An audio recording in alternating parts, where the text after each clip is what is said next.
কর্তৃত্ববাদী শেখ হাসিনা সরকার পালিয়েছে ৩.৫ মাস আগে, তবে এখনও স্থিতিশীল হয়নি দেশের সার্বিক অবস্থা। নানা আন্দোলন সংঘাতে বিপাকে সাধারণ জনগণ। গণ অভ্যুত্থানে অংশ নেয়া দলগুলো মনে করছে এসব বিশৃঙ্খলার সাথে যুক্ত পতিত স্বৈরাচার ও তার সমর্থকরা। সেই সাথে অন্তর্বর্তী সরকারের কিছু পদক্ষেপ জনগণের আকাঙ্ক্ষার সাথে না মেলায় ক্ষোভ প্রকাশ পাচ্ছে।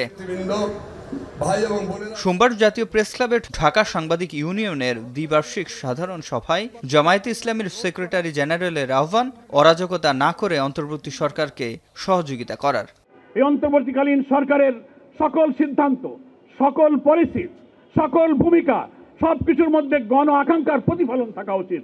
কিন্তু 3 মাস অতিবাহিত হচ্ছে, দুর্ভাগ্যজনক হলেও অন্তর্বর্তীকালীন সরকারের কোনো পলিসি, কোনো সিদ্ধান্ত সেই গণ আকাঙ্ক্ষার সাথে মিলছে না, সেই গণ আকাঙ্ক্ষার প্রতিফলন ঘটছে না। রক্তদানের পর জন আকাঙ্ক্ষার প্রতিফলন হিসেবে আপনারা আজকে দায়িত্ব নিয়েছেন, আপনাদের কাছে আর এমন কোনো ভুল সিদ্ধান্ত, ভুল পলিসি আমরা দেখতে চাই না। কোনো দল নয়, কেবল জনগণের আশা আকাঙ্ক্ষার কথা বলার আহ্বান জানান রাজনৈতিক নেতারা। এদেশের গণতন্ত্রের ভিত শক্তিশালী হওয়া মানেই আমাদের দেশে আমাদের সাধারণ মানুষের যে ইজ্জত, যে সম্মান, সেটি বাড়িয়ে তোলা। এবং এই জন্য জনগণের গণতান্ত্রিক সরকার প্রতিষ্ঠা করতে হবে। সেই জন্য ঐক্যবদ্ধ থাকার কোনো বিকল্প নেই। দলবাজি করতে করতে এমন একটি পর্যায়ে আমাদেরকে নিয়ে গিয়েছি, নিচে নামিয়েছি, যে এখন আমরা অমুকের সাংবাদিক, মানুষের, জনগণের যে সংবাদপত্র, জনগণের যে সাংবাদিকতা, সেটা অনুপস্থিতির কারণেই প্রেস ক্লাবের এই করুণ অবস্থা হয়েছিল। অনুষ্ঠানে গণমাধ্যমের সুরক্ষা আইন, বন্ধ হওয়া গণমাধ্যমকে চালু হওয়ার জন্য রাষ্ট্রীয়ভাবে সহযোগিতা ও দ্রুত সময়ে সাগররুনি হত্যার বিচার করা সহ কয়েকটি দাবি তুলে ধরে ঢাকা সাংবাদিক ইউনিয়ন। গণমাধ্যমে একটি সুরক্ষা আইন, এরপরে দ্বিতীয় দাবি হচ্ছে সব গণমাধ্যমকে দ্রুত সময়ের মধ্যে ফ্যাসিবাদ মুক্ত করতে হবে। তৃতীয় দাবি হচ্ছে গণহত্যায় উস্কানিদাতা সাংবাদিক এবং গণমাধ্যমকে বিচারের আওতায় আনতে হবে। চতুর্থ দাবি হচ্ছে সাগররুনি হত্যার বিচার অবিলম্বে সম্পন্ন করতে হবে।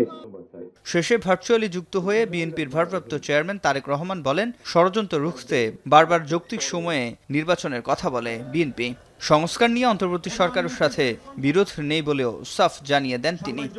বিতাড়িত স্বৈরাচার এবং তাদের দোসর চক্র নানা কৌশলে আবারও মাথাচাড়া দিয়ে ওঠার অপচেষ্টা শুরু করেছে। তবে সবাই যদি আমরা সতর্ক থাকি, বাংলাদেশের পক্ষে শক্তির মধ্যে ভুল বোঝাবুঝির অবকাশ থাকবে না বলে আমি দৃঢ়ভাবে বিশ্বাস করি। ভোটের অধিকার প্রয়োগের সুযোগ পেলেই জনগণ তাদের রাজনৈতিক ক্ষমতা প্রয়োগ করে গণহত্যাকারী, খুনি, লুটেরা, পলাতক স্বৈরাচার এবং তাদের দোসরদেরকে রাজনীতির মাঠ থেকে বিদায় করে দিতে সক্ষম হবে। এ কারণেই বিএনপি মনে করে সংস্কার কার্যক্রমের পাশাপাশি একটি যৌক্তিক সময়ের মধ্যে অবাধ, সুষ্ঠু, নিরপেক্ষ নির্বাচন অনুষ্ঠান অবশ্যই প্রয়োজন। পতিত স্বৈরাচারের আমলে স্বাধীন সাংবাদিকতা হয়নি উল্লেখ করে পরিবর্তিত পরিস্থিতিতে বস্তুনিষ্ঠ সাংবাদিকতার আহ্বান জানান বক্তারা। সিফাত শাহরিয়ার, এখন, ঢাকা। মাঠের অলরাউন্ডার আমি, আর ঘরের allrounder Tylox. Tylox toilet cleaner, clean মানেই টাইলক্স।